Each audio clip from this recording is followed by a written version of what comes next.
All right, Peter, welcome. It is so great to have you here. I'm just thrilled to be able to hear more about this beautiful icon. You've invited us to start writing. Take it away. Tell us a little bit about yourself and the spirituality of icon writing. Okay. Um, well, just a little background. I started painting icons when I was 12 years old, and I have now been painting icons for 51 years. Of course, at the beginning, I didn't know what I was doing, and I had a lot more enthusiasm than anything else, and that was perfectly fine. I basically taught myself for 15 years. I used all the wrong materials in all the wrong ways.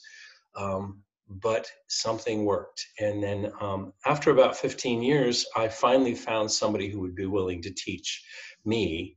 One of the problems was at that time I was an Irish Catholic kid, and Orthodox people were not sharing this with non-Orthodox people.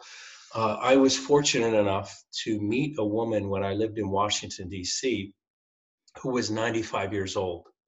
And at that point in her life, she was well beyond all the us and them kind of mentality.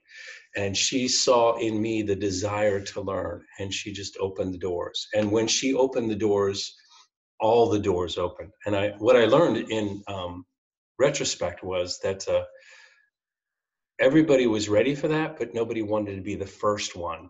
Yes. And so Nina, her name was Nina, she was the first one, and she was just amazing. Wow. She was from Russia, and half the time she didn't know the English word for the materials and the process and everything, and she would just show me things, and I would try to approximate what I thought she was doing. Sometimes I did not do that very well. But anyway, the process continued to unfold. I had, from Washington, I moved back up to Western Pennsylvania, where I was a Benedictine monk. And it just so happened that my monastery was 20 minutes away from the only school of icon painting in the United States. That's And the Holy Spirit. it was amazing. I mean, yeah, and obviously no coincidence. And the abbot and my novice master allowed me to go and study and to practice. And one thing led to another, and I've probably studied with about 12, 13 master iconographers at this point. Personally, I think that I am a really good teacher and an okay painter. And people they bust on me when I say that, but I know what I'm able to do. Well, I'll just say, as somebody who has prayed with your icons, and one that I just mentioned in Dalesford Abbey, they've brought me to tears. They are true windows into heaven. So Thank you. I'll Thank you. bust on you a little too. Thank you. Well, the amazing thing is, if you look at all the icons throughout history, there are a group of icons that are called wonder-working icons. Mm-hmm. And they're ones that have changed people's lives, and they've healed people, and they've converted hearts, and they've just broken people open to live more fully. And they are hardly ever the masterpieces, And so it's basically, it says to me that you may have all kinds of opinions about your work, but God is not confined to your opinion. And God looks down and says, this is the one that I'm going to use to change that person's life. So basically, in a polite way, I try to say to my students, just you stop worrying about the outcome here. You just do the next brushstroke and everything will be fine. That's such an invitation to creativity and prayer, because if you can set aside the outcome, then the prayer is the movement, it's the painting, it's the unspoken words to God. That's beautiful. And if you're in the middle of painting something and worrying about how it's going to be when it turns out, you're only half there to do the painting. And I'm really big on that, because for me, people always ask me, like, how do you pray with an icon? And frankly, I don't sit in front of icons and pray. My prayer is the making of the icon, and the brush stroke is my prayer. And when I'm doing this the best way that I know how, I'm not thinking. I've dissolved. There is no me, and there's just the brushstroke and the process. That really mirrors something that I see a lot in religious art in general. as meditative art. For example, I once watched a group of Buddhist monks make a sand mandala, and it's the same thing. You know, they're there working on their work. There's one monk whose job it is to talk to the crowd so they can stay focused and melting into this great unknown. Yeah. And I said to this monk who you could talk to, you know, at the end of it, they brush all the sand up and they put it into a river. And I said, how can you do that with something so beautiful? And he said, well, you know, if you're too attached to even a little bit of sand, what else can't you let go of? Right, right. And I think it was Gandhi who talked about the renunciation of the fruits of your actions. And I was always amazed by those monks because they would brush it away when after they had worked so hard. Yep. But there are all these stories about the old Russian icon painters who would do a little icon, and then when they're finished, they would go out into the forest or something and they would put it in a tree and they would walk away, believing that God would have the person who needed that icon find it. That's beautiful. I mean, the detachment there, Yeah. you know? I actually got to do that last year. I was in Assisi with some friends, and I had brought an icon, and there was there's a little church there that the Catholic diocese, I don't know what the diocese is, but I think it is Assisi is a diocese. Yeah. They give it to the Anglicans to use. And so I went over to this church one morning with the icon in a plastic bag, and I put it on the door and I just walked away. What? And I was like, you know, actually it was a pretty cool experience. Oh, I bet. It's like there's this freedom of prayer for the person who needs it most, and God, mystical understanding that God's going to make that connection. Right. I've got goosebumps. That's and awesome. how many of us have not had a moment in our lives where we really needed a word of some kind, and somebody just showed up and said something that they probably had no idea the impact, and they gave it to us, and I know that's happened to me a bunch of times. Okay. You know, so it's that kind of thing. And see, that for me, that's the spirituality of this whole thing. I have personally practiced the Jesus prayer for about 30 years. Mm-hmm. And the Jesus prayer is an old Eastern tradition that you probably talked about at some point in this Hive thing. And say it here again, though, please. Okay, the prayer is basically just a sentence or two. Lord Jesus Christ, Son of God, have mercy on me, a sinner. And they practice that with their breathing, and it's in and out. And the goal is to have that prayer just become a part of you, like your heartbeat. And so you start in increments, and you do like 50, and then you do 100, then you do 1,000, and then you do 10,000. And if you got a good teacher at that point, they'll say stop counting and just pray. What I have discovered is that the prayer for me got shorter and shorter and shorter because it's not about the words. And I've gotten to the point where the prayer for me is mercy.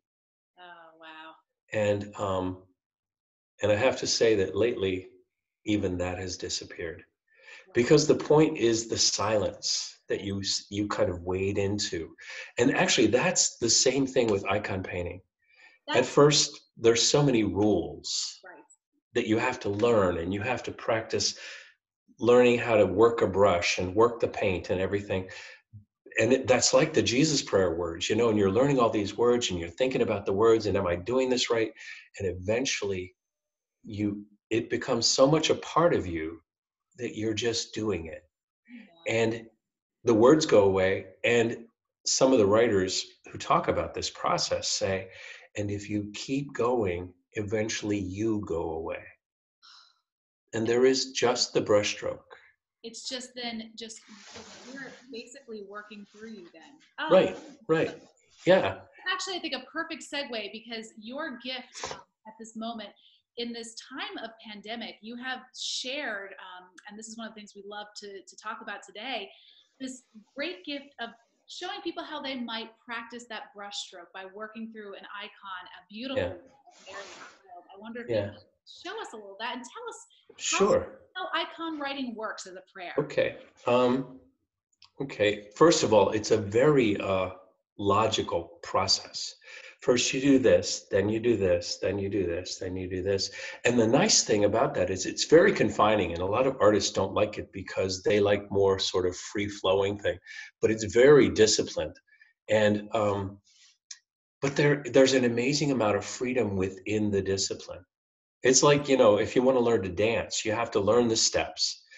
And then if you want to dance well, at some point you got to forget the steps and just dance, Same with believing that they're in you, the And notes, and then you riff. right. And it's kind of like probably what you do with yoga. Yes. You learn the sequence, you learn the right positioning, so then you can go into the subtle body and say, like, how do I use my breath more? How do I move? How do I disappear? Like you're just, Because when I'm doing yoga, I'm such a novice that I'm still worried about not falling over and those kind of things. That's its own meditation, the beginner's mind. That's right. And everybody has that, and that's exactly where you have to be at the beginning. But in the city of Rome, there are 4 major basilica churches, big churches, and in one of those, which is called St. Mary Major, there is a chapel on the front, on the side, and in that chapel there is an icon called Salus Romani Populi, and it's basically the patronal icon of the people of Rome. And they don't really know exactly where it came from, but it dates back to like the 5th century. Wow. And it has been in and around Rome since that time. So we're talking 1,500 years. That's incredible. 5th century, that's when Saint Benedict lived. Yeah. Anyway, so this icon is, it's a mother and child. And I've been to Rome a bunch of times, and I've been to that chapel a bunch of times, but that icon wasn't really on my radar until the present Pope Francis. And every time he goes on a trip, he stops and says a prayer in front of this icon before he leaves. Oh, wow. And I've been kind of impressed by that and curious. And I was there last summer, and I took everybody over to that chapel, mostly because I wanted to check out this icon, and I couldn't abandon the group to go do that. And we're going. So we're looking at this icon, and then when this whole epidemic and pandemic started, Francis went over to the chapel again to pray for the people of Rome, but also the people of the world, in front of this icon of Mary holding the child Jesus, and like presenting the child Jesus to the world. And so I started thinking, well, first of all, I'm like an idea guy. I always have ideas. I probably have way too many ideas, but and I know that's not always my most endearing quality. But you know that, yeah, you know how that works. I do. Exhausting sometimes for me and for others. Yeah, so I figured I have a lot of students because I've been teaching for 30 years, and was there something I could give back at this time to help create a sense of calm and normalcy? And the thing that I know best is to walk into a room and say, everybody, I've got this. Just follow my directions and we will paint this icon. And that's my skill. I can teach. So I had the cartoon, the drawing of this icon. Mine is very big because I'm doing it very large, but this is the Mother of God, Salus Populi Romani. We'll put up just so everybody in the hive knows, we'll put this up, and you can even put it on just a simple, A5. Yeah. You could make this any size you want because we have this wonderful technology now to do that. You can make it big or small. And so what I did was I put my drawing up, and I started a Facebook group, and it's called the Salus Romani Populi Icon Painting Group. And I just opened it to everybody at no cost. And every day I put up a step, and they're all numbered. And so you don't have to keep up with me. You can always go back to whatever number you're ready for. And I have a lot of icons at different points. So once you get the drawing on the board, then you put down, this is not the same icon. Then you put down some yellow base over the whole board just to block the white. It just helps the coloring. And then you start painting in the big areas of color. Beautiful. Now I know in iconography, all of the colors, they have their own meaning. So Yeah. there's a lot of red in the icon, and Yeah.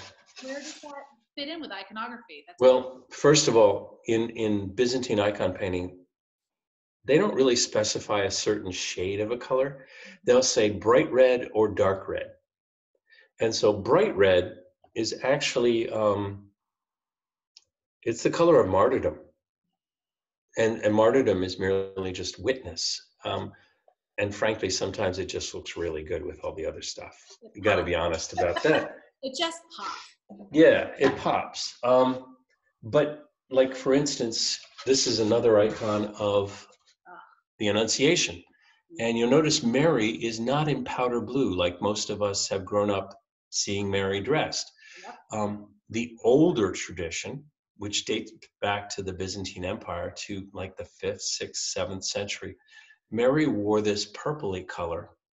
And that was the color that was exclusively for the use of royalty in the Byzantine Empire and in the Roman Empire too. And so when the early Christians, and she probably could never afford this color and she wouldn't have been allowed to wear it anyway. But when the Christians put Mary and Jesus in this color, they were making a political statement. They were. You know, because everybody around them was saying, the Caesar is Lord. And the Christians were saying, no, Jesus is Lord. And by virtue of that, his mother is the Queen of Heaven. And so they put Mary in that color. And the reds basically represent everything of the earth. Mm-hmm. And going back to that, sorry, I'm going to do this again. If you look, Mary's got blue on the inside. Blue is the color of everything of heaven and the sky and transcendence, where, you know, if we have to point to where God is, we always point up. So if you look at this, Mary's humanity, her earthiness, is wrapped around divinity. That speaks of her role in salvation history. She carried within her the infinite in carrying Jesus as his mother. And so beautiful, the lesson it teaches. It's telling a story. That's why sometimes we refer to it as writing an icon, because you're telling a story with all that. Yeah. In the Eastern Church, an icon painter is on the same level with a deacon, because the deacon proclaims the word in words, and the icon painter proclaims the word in color and in lines. Awesome. One of the challenges for us, though, is that we have forgotten some of the symbolism, because in 1054, the church in the West and the church in the East got divorced, and it was a mutual thing. Sure. And but not as intention. Yeah. And as we got further and further away from each other, at least in the West, we forgot some of the meanings. Like, for instance, you'll see a lot of icons, you know, where they're, and our bishops frequently today, and even the popes from the Middle Ages on, they would bless like this. Mm-hmm. Well, they created a meaning for that hand gesture, but originally it was this. In icons, you'll see this, and that is Greek Sign Language for the name of Jesus Christ. It's ICXC, and you can see how ICXC, well, I'm not doing it right. I'm doing it with the wrong hand too. But gorgeous though. So when the early, like in the Byzantine church, in the Byzantine court, when they would bless you with the name of Jesus. They weren't just blessing you. But because we got further and further away, somebody tucked their pinky in at one point, and then they had to create a whole new, what does that mean? You know? But a lot of stuff like that happened.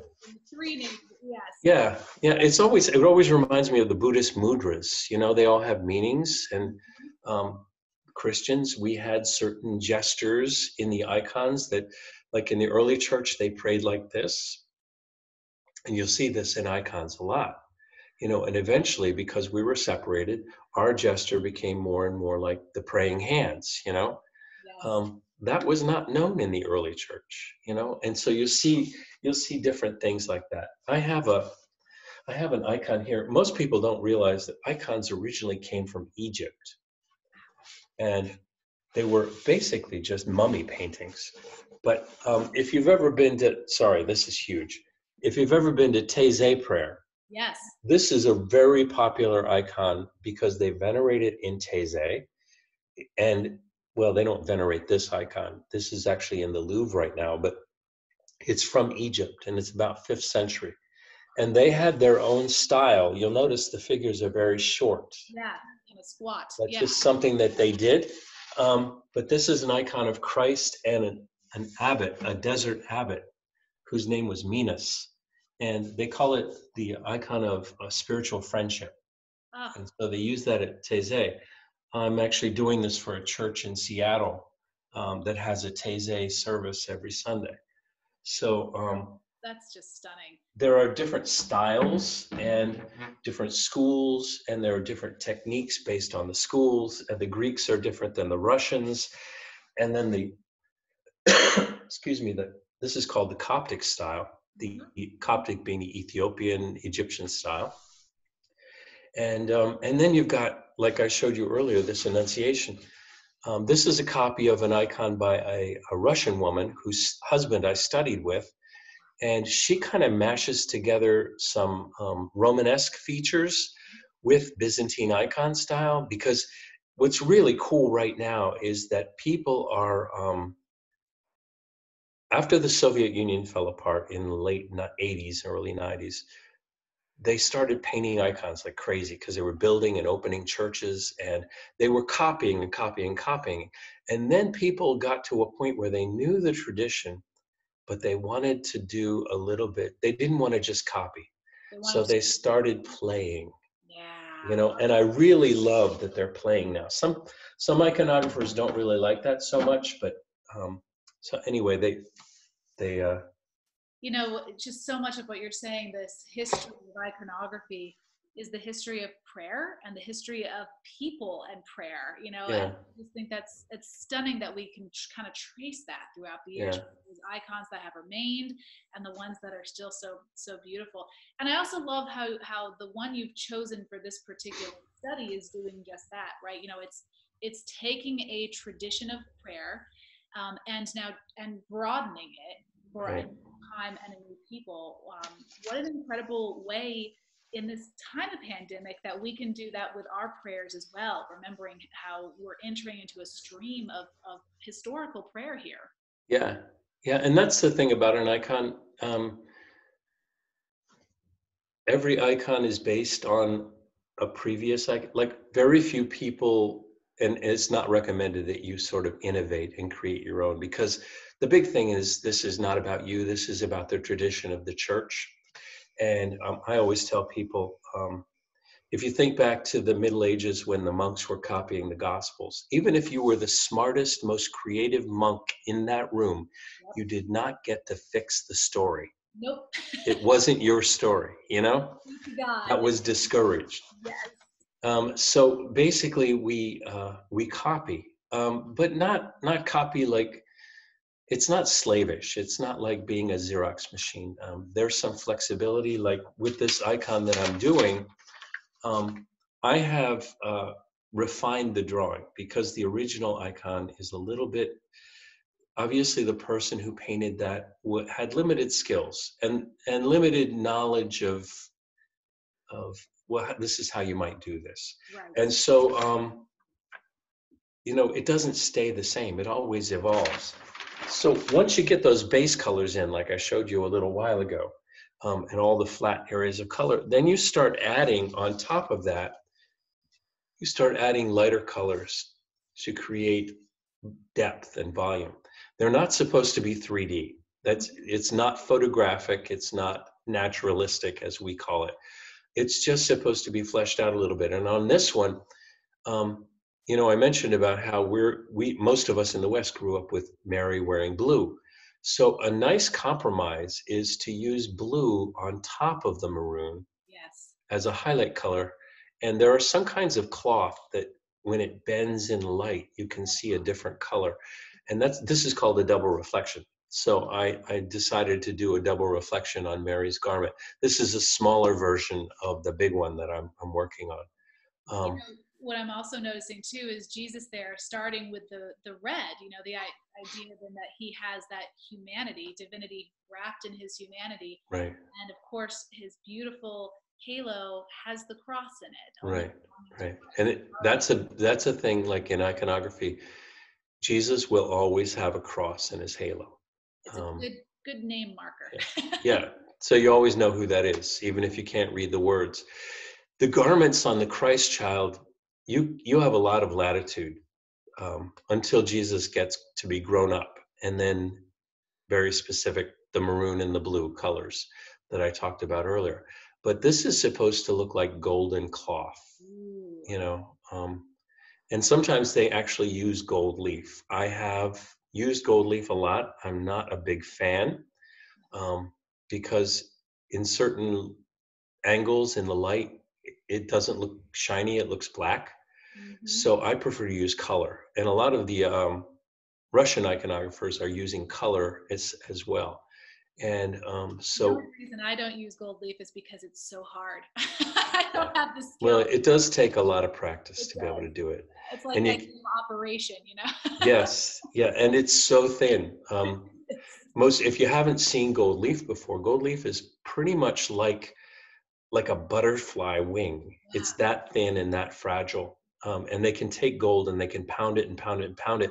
And actually, if you hold gold leaf up to the light, you can pretty much see light through it. It's that thin.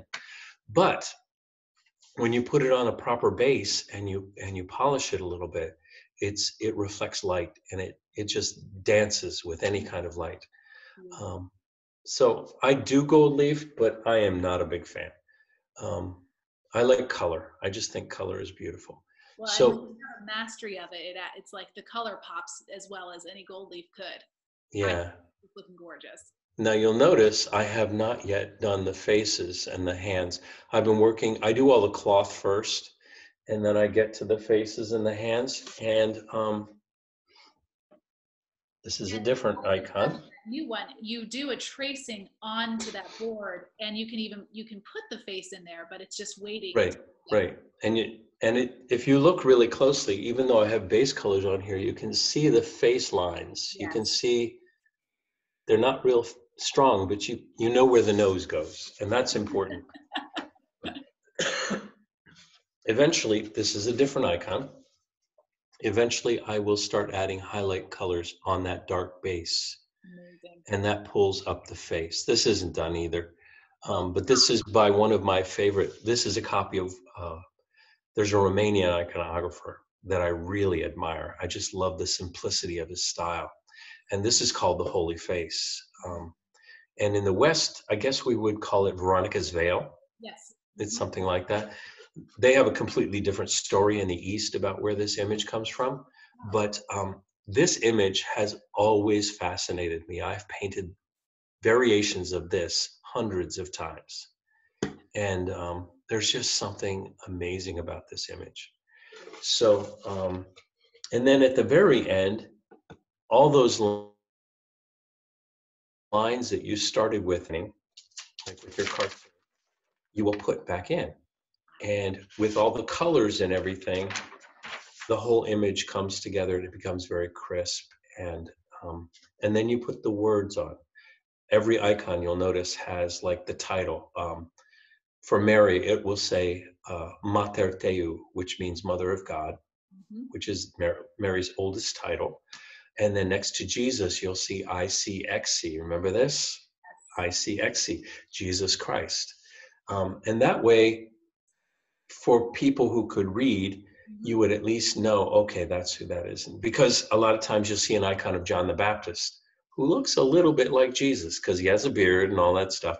A little scruffy, yeah. Yeah, a little bit more scruffy. Jesus' hair is nicer. But with the addition of the inscription, so it combines the written word with the pictorial word, Amazing. That's fantastic. So just briefly, if somebody is starting to pray this way, using the Jesus prayer you've mentioned, using the breath, how do you recommend they move, and what sort of spirit should they be into? And then if somebody wants to pray with an icon outside of the writing piece, if they want to sit with it, What are some tips they might use for that? Let me start with the second one first. That sounds good. To pray with an icon. We always think that there's some kind of a prayer that you can get out of a book. And for the Eastern people, they're much more right-brained than we are, because in the West we tend to be all analytical and verbal. In the East, they're much more somatic, much more body. The prayer with an icon is to look and to look and to look until you see. Because when you finally get to the point where you can see what's in front of you, then what you see has the chance to change you. So I would say get an icon that you feel drawn to, something, sit it in front of you, light a candle, and then just be quiet and look and see what happens. I wouldn't recommend starting out with doing that for 20 minutes. I would say spend 2 or 3 minutes and do it every day. Take an icon like the Holy Face, and during the season of Lent, sit with that. Yes. And what does the face of Christ teach you? And not teach you here, but teach you here. Yes. Of electio visio type of thing. Right, exactly. I have Mary right over here behind me, and there's just something about sitting with her holding Jesus that helps me feel centered and held myself. And there's just, it's not about words, as you're saying. It's just the sitting with the image. I love calling them the windows to heaven, because they feel that way. It's like you get to kind of look a little bit into something that is beyond words. And you know how you just described that it makes you feel centered and makes you feel like embraced. Yes. That might be a perfect icon for people to sit with at this time. Oh, of course, because we can't contact with one another. Right. But just to be. I'm glad you chose one that's Mary. Yeah. That might not, and maybe that's why we're doing this Salus, Populi, Romani. I usually don't have any idea why we're doing it. It just feels like the right thing, and later I'll look back and say, "Oh, that's why we did that." I had somebody once say to me that hindsight is really the only revelation they ever knew.